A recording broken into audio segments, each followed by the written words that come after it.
भारत माता की जय, भारत माता की जय, जय जय श्रीराम, जय श्रीराम। कृष्णा हिंदू बेकरीच्या या दुकानाच्या उद्घाटनाच्या निमित्ताने मंचावर उपस्थित असलेले सर्व प्रमुख मान्यवर, उपस्थित असलेले सर्व हिंदू बंधू भगिनींनो आणि माझे सर्व तरुण मित्रांनो, आमचे सूत्रसंचालन करणारे मित्रांनी माझे आभार मानले की आपण मितेशजी आपण इथे आलात। आता हिंदूंसाठी अगर हिंदू येणार नाही तर मग काय हिरवे साखर आणि आपण जो उपक्रम इथे करतात कृष्ण हिंदू बेकरी, याची तर आपल्या हिंदू राष्ट्राला गरज आहे। आपल्या हिंदू राष्ट्रामध्ये आपण व्यवहार खरेदी हा हिंदूंकडूनच करायला हवा, हिंदूंकडूनच खरेदी करावी, हीच तर आपली मूळ संकल्पना आहे। कारण का आपल्या या हिंदू राष्ट्रामध्ये सर्व धर्म समभाव नाहीये। इथे पहिलं हिंदूंचं हित पाहिलं जातं आणि मग बाकीच्या लोकांना बोललं जातं। ही सरळ सोपी संकल्पना आपल्या डोक्यात बांधून टाकली पाहिजे। अशा पद्धतीची दुकानं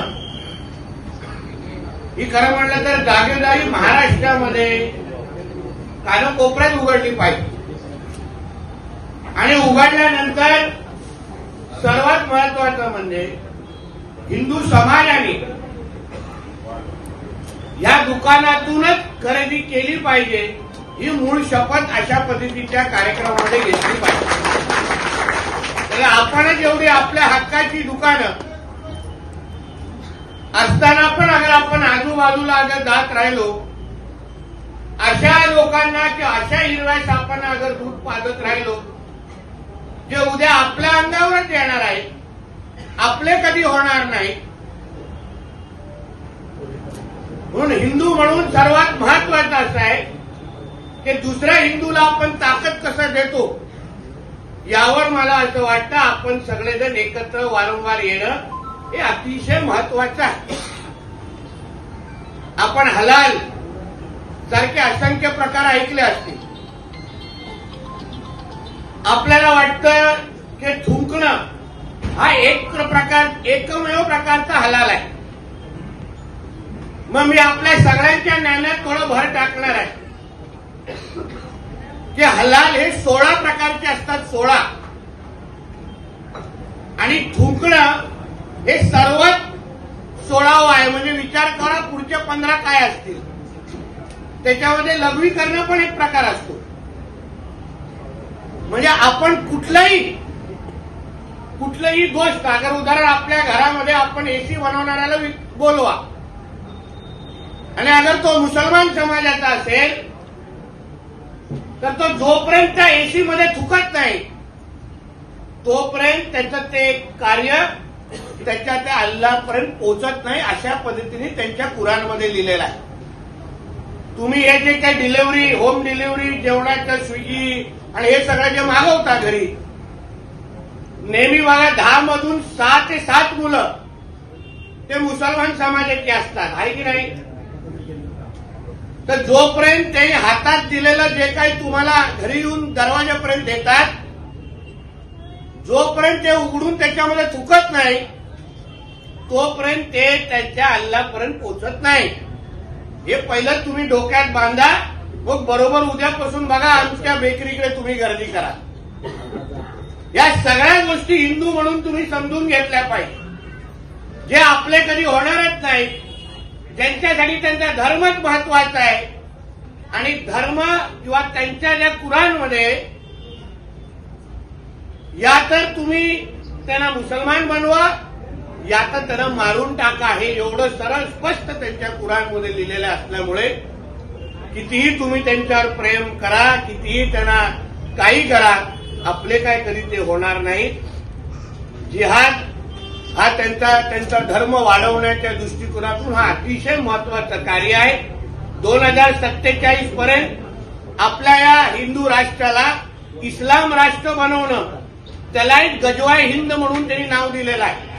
म्हणून या सगळ्या गोष्टी तुम्हाला या निमित्ताने सांगणं हे आमच्यासारख्या कार्यकर्त्यांचं काम आहे. तुम्ही अशा पद्धतीच्या दुकानं, उपक्रम हे हिंदू समाजाला आवर्जून सांगेल. नुसतं उद्घाटनाच्या प्रसंगी गर्दी करू नका, पण जिथे जिथे आपले हिंदू विकायला आहेत, जिथे जिथे हिंदूंची दुकानं आहेत, त्याच दुकानातून आम्ही खरेदी करणार ही शपथ घेऊन, खरं म्हटलं तर ह्या कार्यक्रमाकडून तुम्ही घरी गेलो पाहिजे. कधी कधी असंही होतं की बाहेर जय श्रीराम लिहिलं असतं आणि आतमध्ये अब्दुल बसला असतो. त्याच्यावरही लक्ष घाला, ते चुकीचं आहे. त्याचा आधार कार्ड तपासा, बघा ते आपलं आहे की नाही. पहिलं आपलं असेल तर निश्चित पद्धतीने घ्या. कारण का जे काय पैसे कमवणार ते सगळे जिहादसाठीच वापरतात. म्हणून या सगळ्या गोष्टीवर तुम्ही सगळेजण बारकाईने लक्ष द्या. आपण एक चांगल्या उपक्रमासाठी आपण मला बोलवलं. आज मला वाटतं तिसरं काय चौथं दुकान आहे ना, पहिलंच आहे. गलोगलीमध्ये अशी दुकानं उघडली पाहिजे. त्यासाठी मी आहे, आमदार साहेब, ही ताकद पाहिजे तर सांगा. आम्हाला मंत्री बनवला कशाला आहे? ह्याच्यासाठीच बनवलाय. आम्ही सगळे भगवादारी मंत्रालयामध्ये त्याच्यासाठीच बसलोय, बाकीसाठी बसलो नाही.